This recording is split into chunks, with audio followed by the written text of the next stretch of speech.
Coming up, a collision between two military helicopters in Alaska has left 3 Army soldiers dead.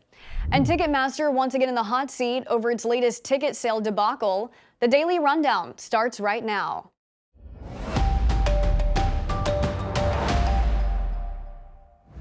This is Straight Arrow News, bringing you unbiased, straight facts. I'm Kara Rucker.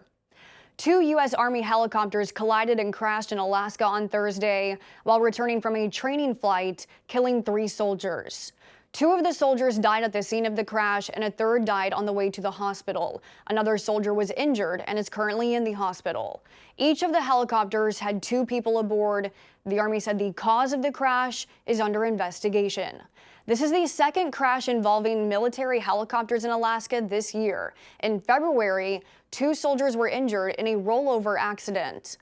It also follows the deadly crash of 2 U.S. Army Black Hawk helicopters, killing 9 soldiers in Kentucky last month. Former Vice President Mike Pence appeared before a grand jury investigating the aftermath of the 2020 election and the actions of then-President Donald Trump and others. The vice president testified for more than 7 hours on Thursday. It marks the first time in modern history a vice president has been compelled to testify about the president he served beside.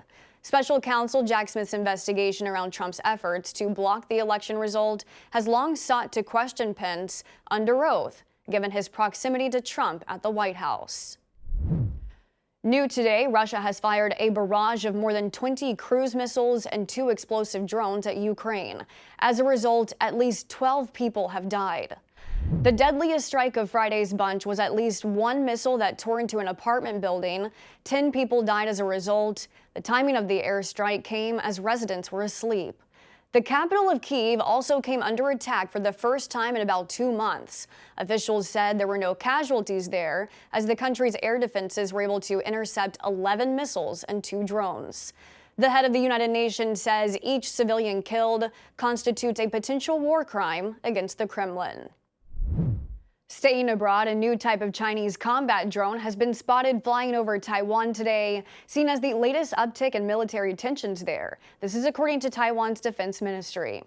In its daily update on Chinese military activities, the Defense Ministry reported 19 aircraft had entered the island's air defense identification zone, one of which was the aircraft Chinese state media has referred to as the twin-tailed Scorpion, something capable of high-altitude, long-range missions and is equipped to carry a heavy weapons payload.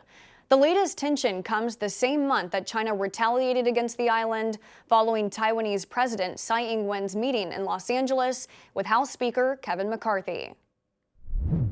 Ticketmaster is being accused of creating another debacle in ticket sales, issuing tickets for King Charles's coronation concert. The ticketing giant was tasked with distributing around 20,000 tickets, which were allocated by geographic spread of the UK's population instead of on a first-come, first-served basis. Angry fans took to social media to complain they had received messages that they'd won tickets, only to find that the tickets were all gone when they attempted to claim them. Ticketmaster ran into trouble in November when the site couldn't handle the heavy demand for Taylor Swift's tour.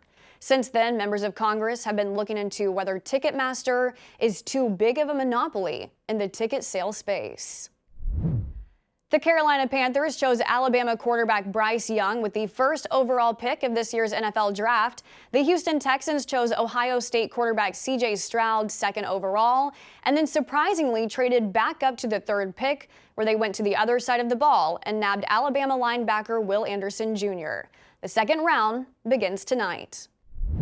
These are your top stories. Thanks for watching the Daily Rundown. We're on a mission to bring back trustworthy journalism by serving only you, not an agenda.